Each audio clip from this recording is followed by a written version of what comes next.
Saturday, obviously, and I know Coach Allen's talked a lot about it, but just continue to be proud of our guys who are coming out of the locker room and being ready to go, and weathering storms that come early throughout the middle of the game, and continue to fight to the very end. So obviously things we can improve on, things that we can get better at, but I just think we played a better football game than what we played the week before, and that's the whole thing, is continue to get better and improve each and every week. Jim, then Tom. The offense has been good all year long, but now that you only have one quarterback to worry about, knowing that, how does that help you in planning your scheme coming up game by game? Yeah, I think, you go into most of the games have still gone in with the preparation being for the one quarterback, and then you adjust when you get dinged up. And so I don't think as far as game planning for, you don't game plan for someone to get hurt, but there were some games where I know we were kind of in between and not sure. I think that's maybe what you're getting at. Okay, so sorry about that. I kind of thought about it after you said it, but when you don't know who you're going to be playing, and so yeah, you're right. You do game plan, around Peyton and his skills, and but it still obviously goes around who our people are around him, and also the defense that we're seeing and what they're giving up. And I think we were able to do what we wanted to do, and you just got to do it more. So pleased with the way Peyton played with a lot of the guys, and for the most part we didn't hurt ourselves too much. But when we did, those are the ones that you look back on, and the what ifs start popping up. Coach Peyton was saying earlier that one of the things he's learned a lot and improved on this year is his ability to go from read 1, 2 to 3 and so on. But he's also mentioned too how important it's been for the receivers to kind of get that way too, that everybody runs all their routes completely all the time. How much has that improved though from September till now? Because it seems like it's still pretty good. Yeah, I think he's right, and I think there's just an overall understanding from the receivers end of what the quarterback's doing, and that's a huge tribute to not just Coach Hurd with the receivers, but Coach Sheridan with the tight ends, and even with Coach Hart and the running backs, knowing where they're at in the protection, the check releases, and all that, and what the timing is. And we're just constantly preaching that and talking that with our guys, and it's not just what, but why and how. And so when our guys get in those moments where there's a lot of things going on and something might be a little bit different, they can understand where our offense is and what the objective is of that play, what the timing is, where the quarterback's eyes are starting, what his read is. And so, I'm proud of the way our guys understand things. And we threw some guys into the fire on Saturday when WAP went down. I think it's easy to see, okay, David Ellis goes in for WAP, but there's more to it than that, because we put David Ellis, his involvement has grown a lot. He's in for running backs because he's got some running back background, and we feel very comfortable handing the football off to him. And when that happens and you have those packages, someone else has got to take WAP's spot. And so, there were other guys. Freifogel was one of them. He had to understand multiple spots in the offense, and we wanted to use those packages where Ellis wasn't WAP's backup. Fry had to, for the most part on Saturday, adjust, and then that causes other guys to adjust because someone's coming in for Fry, and maybe the rhythm was lost maybe for a series or two there in the second quarter, but I thought our guys just kept working through it. And I know on the sideline there was a lot of conversation with Coach Hurd and the receivers on, okay, this is what we got, these are our people now, this is how we got to adjust, and the guys just kept fighting and kept playing. Taylor? Coach, Michigan's played Peyton Ramsey pretty well in the 2 games that he's played against them. Is that something where you go back and look at the way that they played him, or is it something where you focus on what they've done this season? Yeah, you always flash through the games from previous years, just for me especially, to get a background knowledge of kind of how this has played out, and to understand the matchup and how they play certain people. But I think this is still about our team this year, and Peyton, us doing what we do. And so I've flipped through those games and understand what's taking place, but we'll go and figure out how to attack their defense and lay out the plan of how what we're going to try to accomplish on Saturday. Matt and Zach. You've been asked about this in previous weeks, but from what you've seen from Peyton Ramsey when you were coming here and watching him on film from previous seasons to where he is now, how have you seen him develop and embrace your offensive system? Yeah, he's been all in since we got here, and he seems confident in everything. I mean, ever since even the end of spring ball, there was all of a sudden when you hit fall camp, just another level that I think of confidence that he had too, and you just see the protection checks and how comfortable he is with that, and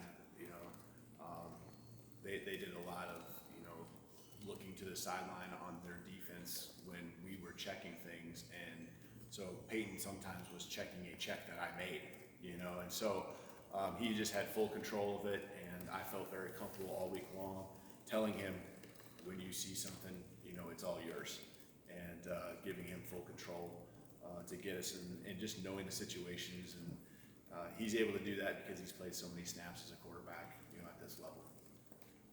Zach and then John.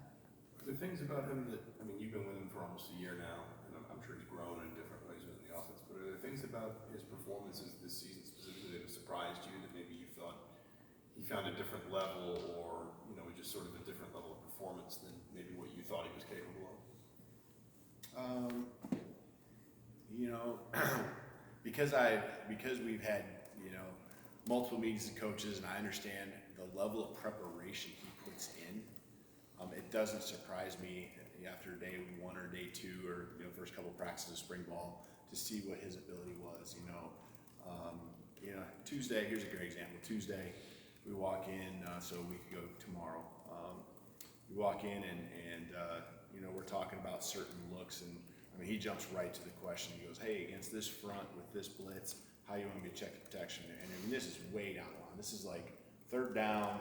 The next day's install, and as far as our progression and teaching, and he'd already watched pretty much every game he possibly could have, gone through the blitz cutups. He'd gone through all of it. He's just so prepared. He wants it so bad, and he's got strengths that he knows how to utilize, and he just knows his people. He knows his people, and as long as he knows the offense and what he's going to face, he's going to get the ball where it needs to go, and that's what he did. It's 31 for 41, and a couple drops and maybe 2 or 3 throwaways. Doesn't leave you much room for error, and there's probably one throw. That was even a little bit worrisome on a screen and go, and he knew it right when he threw it. He got on the headphones, and there was no question. But there's a lot of bullets flying, a lot of things happening fast, and he sees it happen. I think because of the snaps he's played at this level, things happen a little slower for him than they do most guys when they step on the field. John and then Kevin. You talked about David moving around a bunch of different positions. How has he been able to absorb all the different pieces of the offense now for a while? Yeah, it's been really cool seeing David Ellis and just the transformation that he has had over the year. We were really hard on him through the first fall camp and fall camp and the early parts of the season, because we knew we'd need him. You saw what type of special athlete he was, and he's developed into a receiver. He was just a guy that could run fast at one point and catch the ball, and now he's turning into a complete receiver. Again, a lot of running back background. You can see him when he carries the ball and in practices and so forth. He looks very natural doing that, and so Coach Hurd's done an awesome job of just every day staying on him, and that's where it's gotten to the point where we're trying to get him on the field more and more, and that screen pass he hit. There's just so many details. I showed 2 clips today to the offense, 2 clips, and it was about the attention to detail. And one was that screen pass that he took for a big play in the 4th quarter, and how earlier in the week we talked about some details on that play, and he ran it, and it wasn't quite perfect, but you could tell he was thinking about it. And by the end of the week, the details of the footwork on that play were perfect, and he did it absolutely perfect on Saturday. And if he didn't do it perfect, that play was probably going to go for 0 yards. And he executed it, and he understood. And then later in the game, there was a play where his alignment was just a little bit off. I mean, we're talking 1 to 2 yards, you know? And those are the things we're able to talk about right now within our offense because the guys understand the big picture and the details are what important. Now, we end up scoring on the drive, and that play didn't necessarily have an effect, but you know, those are things. Hey, here's one that's really great attention to detail, and here's one that we gotta get better at, you know? And those were places where WAP's been.